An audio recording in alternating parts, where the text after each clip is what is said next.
My grandfather died in his sleep yesterday, and before he took his nap he told his daughter, "I'm going to sleep and don't bother waking me up." He was a military veteran and this just cemented how much of a badass he was. Any other badass last words that you know of? My little brother died when I was 7. He was 5. His last words were, "Craig, if I die will I go to heaven?" I replied with, "Of course," like any good brother would. He then said, "Good. I'm going to find a human and we will be best friends." Then I had to leave the hospital room. He was buried with his toy Digivis. Gonna make me cry, man. Dang. My grandfather woke up, went out and got a haircut and a straight razor shave, went to the bank, paid off all the bills him and my grandmother had, came home, took a shower, and died from a heart attack. I'm convinced it comes to a point when you just know it's coming. Halfway through that I was convinced you were going to say he went to face a house full of Asian gangsters. Not to make light of your loss, I know how it feels to lose a grandparent suddenly. My grandfather passed away in a bed next to my brother. My brother made a smart butt comment, as usual, and in a light loving manner my grandfather called him a jackass. His last words. He died in his sleep that night. He was a veteran of World War II, and from what I am told a great man. He always wanted to go in his sleep. Lovely.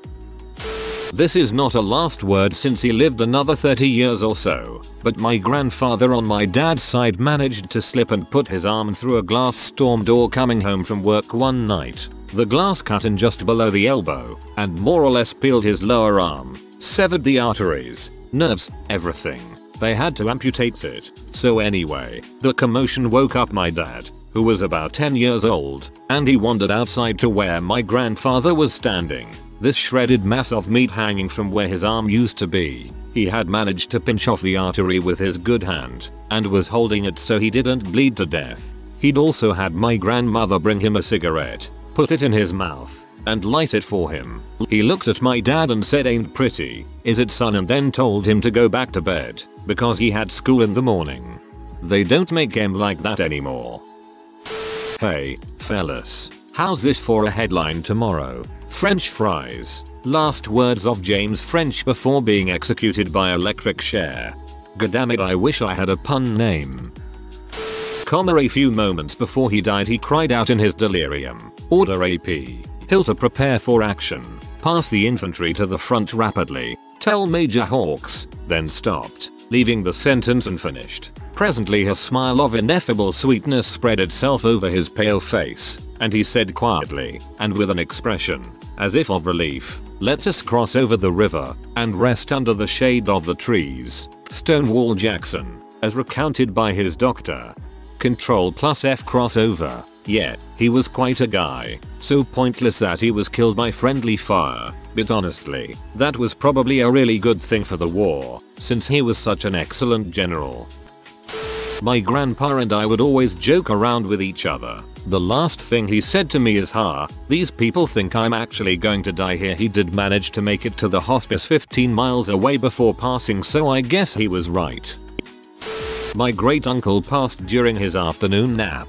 He was found a few hours after when he didn't show up for dinner. They found him relaxed, head back, a smile on his face. He was listening to Jupiter from the Planets. Gustav Holst FTW.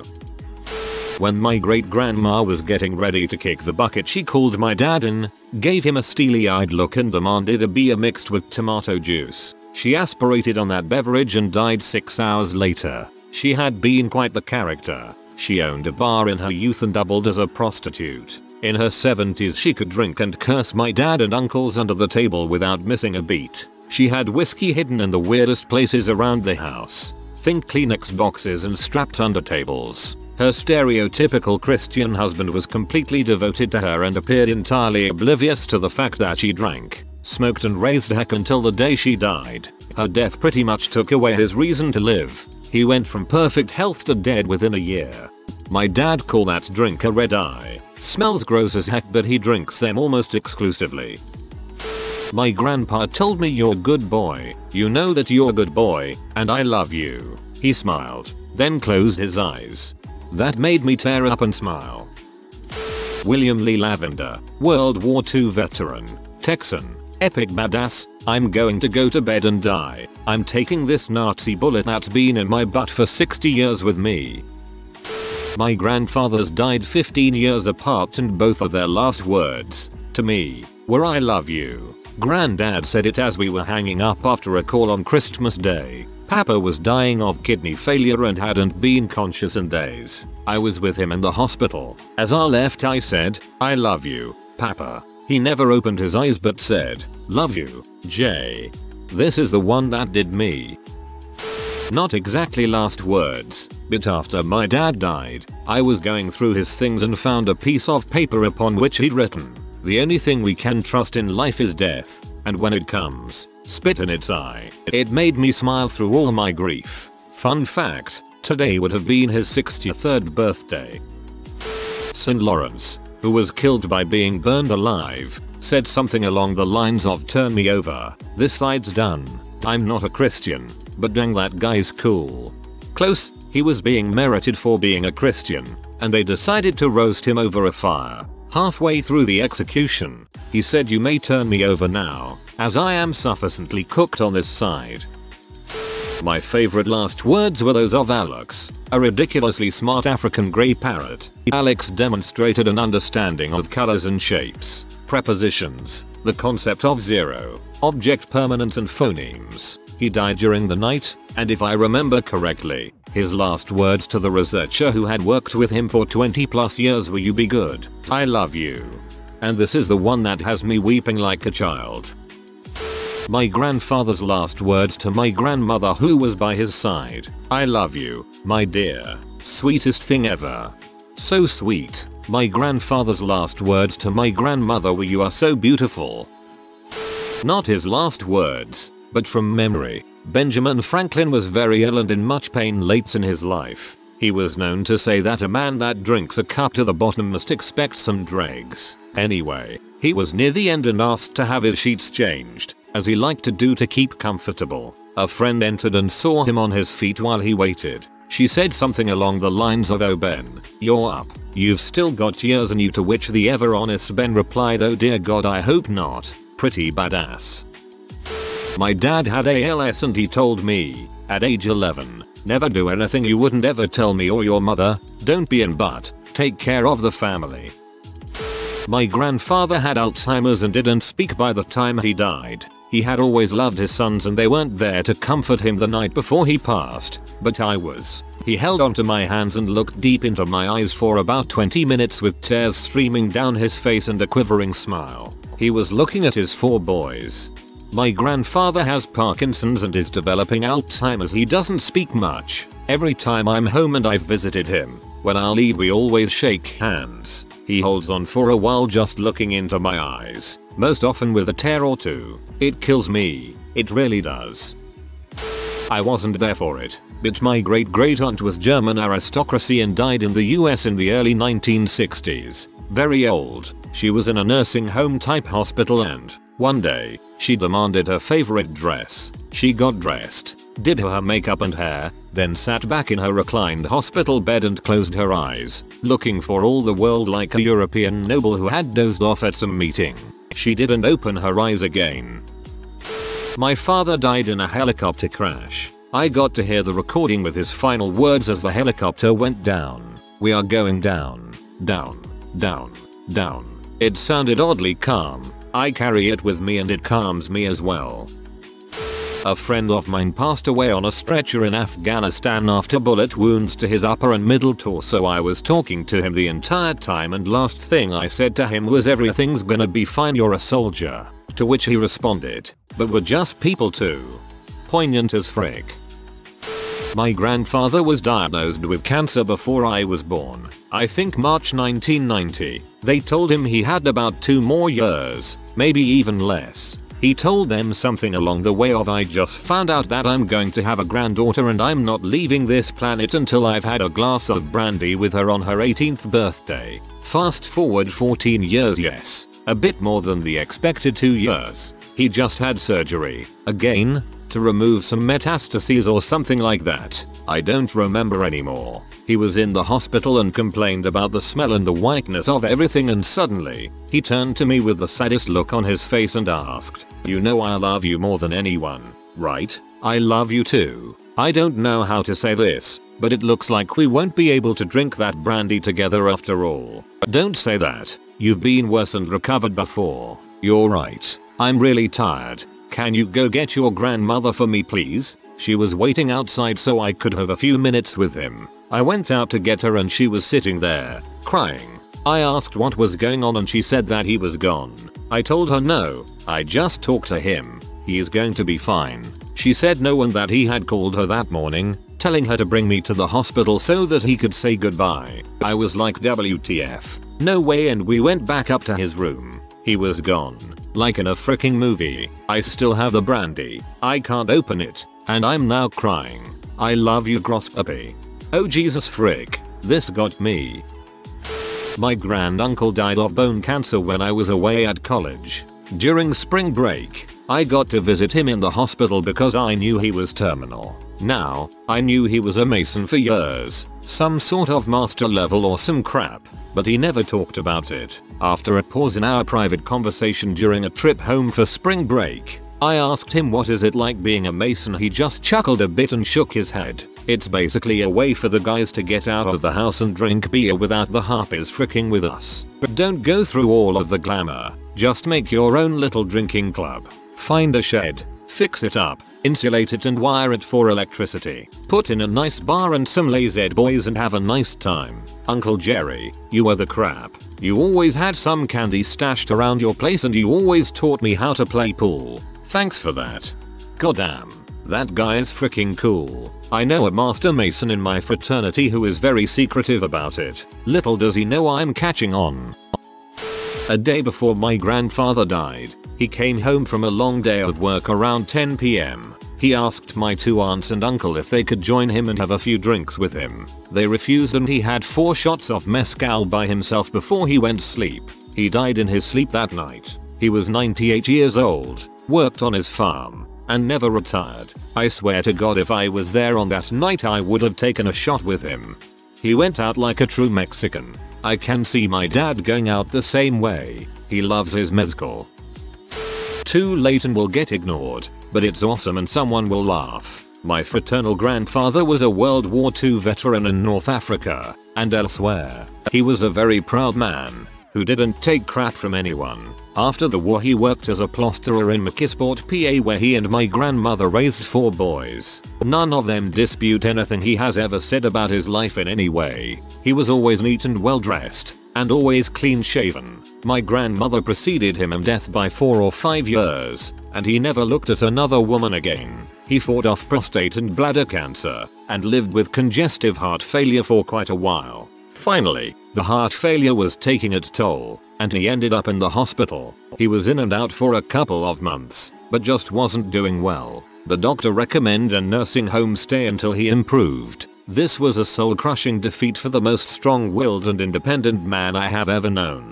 I got a call from my dad a few days after Pap had been in the home saying that he had died. I asked how it happened and he said, well, he was eating some soup and he spilled it on his lap. Apparently he got really mad, pushed himself away from the table and said frick this, I can't take this crap anymore, and died. Pap, I miss you like heck. I only wish you could have met your other 2 great grandchildren.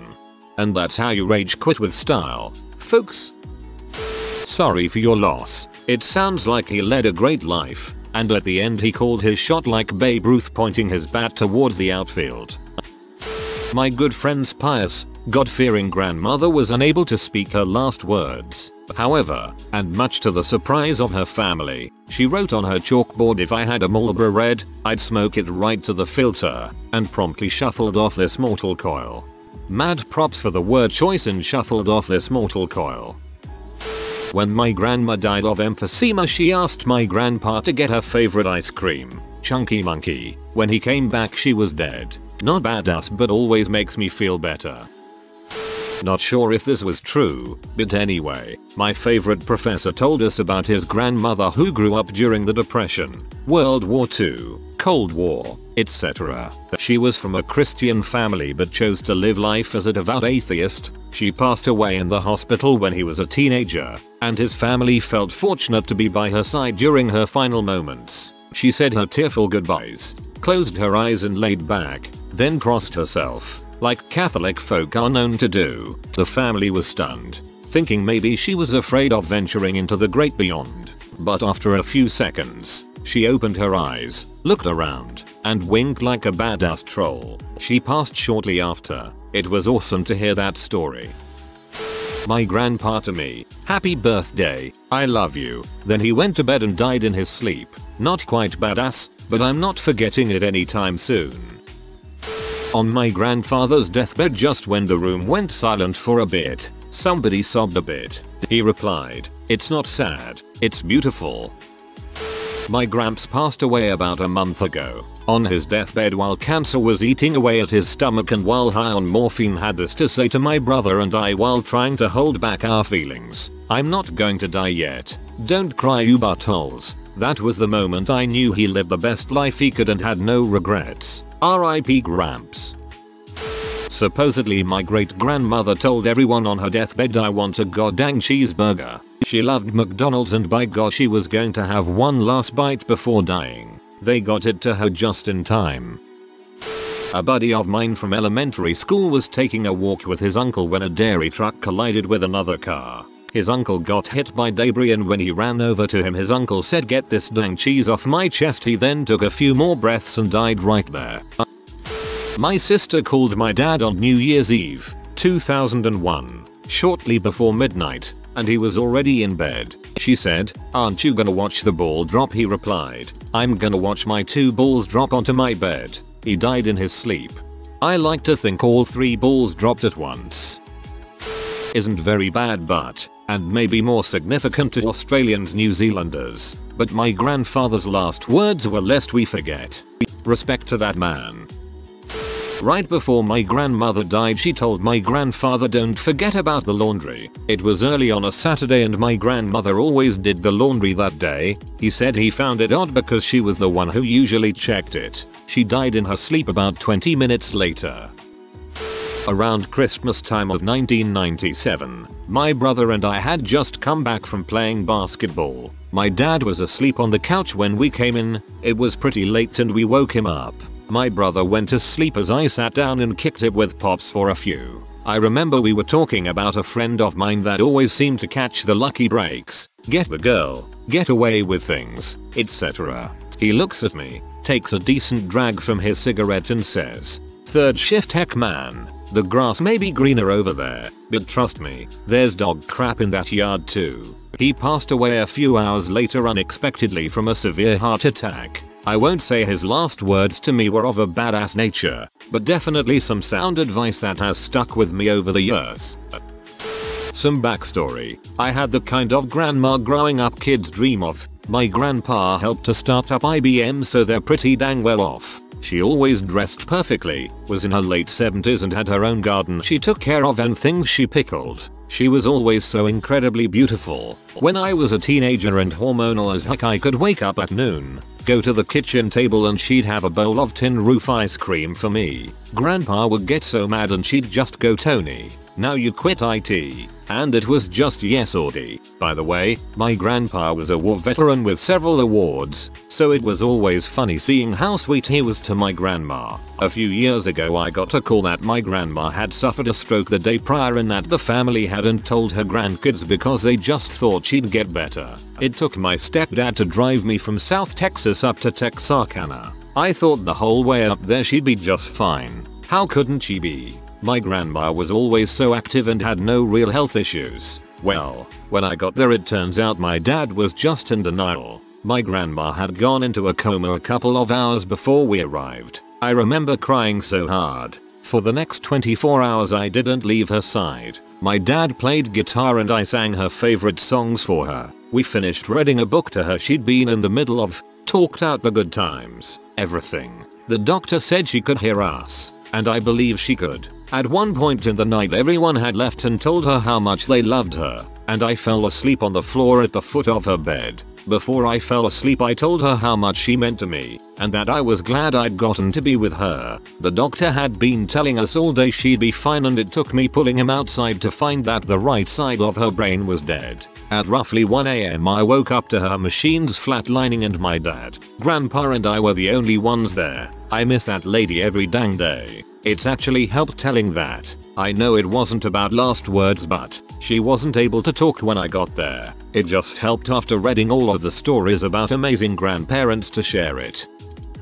When I worked in a nursing home, there was an elderly lady with Alzheimer's who had outlived her children, and the next generations weren't interested in visiting. I sat with her on my lunch breaks, and she always went on and on about how her husband Harry, who had passed about a decade prior, would be here in a couple hours to pick her up from work. When she reached the end, I sat with her and held her hand. She laid silently and serenely on her bed with her eyes closed, holding my hand for the better part of 2 hours. Then, out of nowhere, she breaks out in the brightest smile I'd ever seen from a patient, and, with tears in her eyes, said, "Oh, Harry, I knew you'd come." She then closed her eyes and simply stopped breathing. Working in a nursing home, I've sat with a lot of people as they've slipped away, but that one always sticks with me. She was just so done happy. My grandmother-in-law died 3 years before my wife and I married, 2 years before I proposed. We had been dating for several years at the time though. Her last words to me were, "So this is the man who is going to marry my granddaughter," despite the fact that I had agreed to no such thing at the time. All I could do was nod with tears in my eyes. "Take care of her, will do." Dying on her deathbed, your grandmother-in-law emotionally blackmailed you into marrying her granddaughter-in-law. Genius.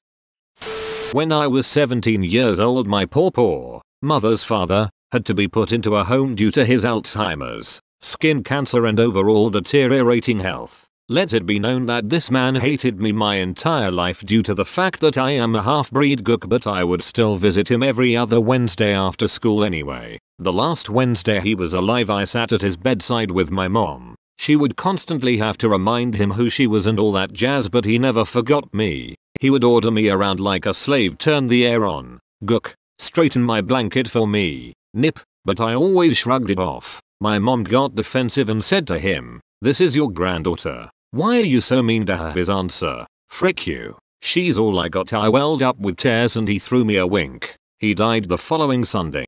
I'm picturing him as Clint Eastwood. My grandfather had Parkinson's and was unable to speak. He only mumbled. My grandmother tried to give him his meds one night and clear as day he said no. She nagged him to take his meds and he looked her straight in the eyes and said enough. He was never able to get another word out and was dead within 48 hours. In the Cuban Revolution, one of Batista's captains was sentenced to be executed by firing squad. They asked for his final wish and he said that he did not want to be blindfolded and would like to order the squad to fire. He ordered the firing squad to kill him and took it like a hero.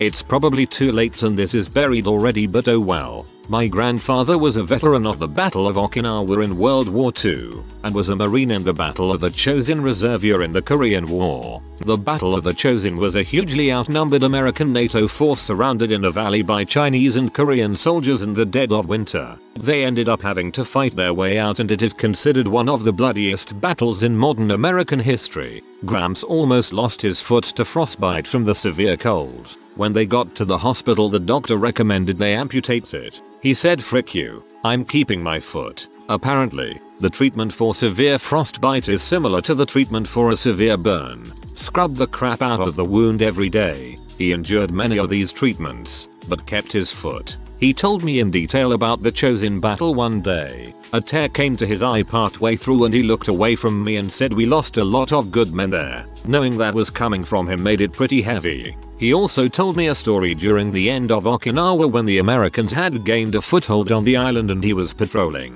He came up behind a lone Japanese soldier crouched behind some rocks above some American troops with a hand grenade. He drew his service pistol and snuck up behind the soldier, and when he pulled the trigger, his weapon malfunctioned, and there was only a click. The Japanese soldier turned around to face him.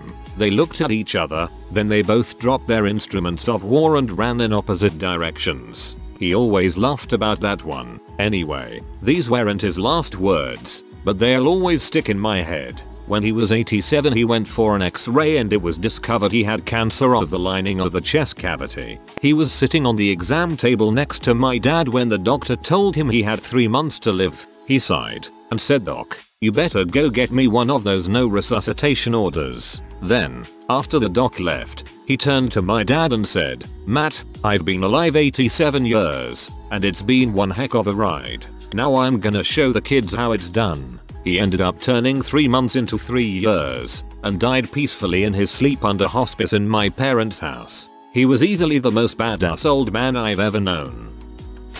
If you are new to the channel, you can subscribe. I publish new videos every day. Until then, check another video.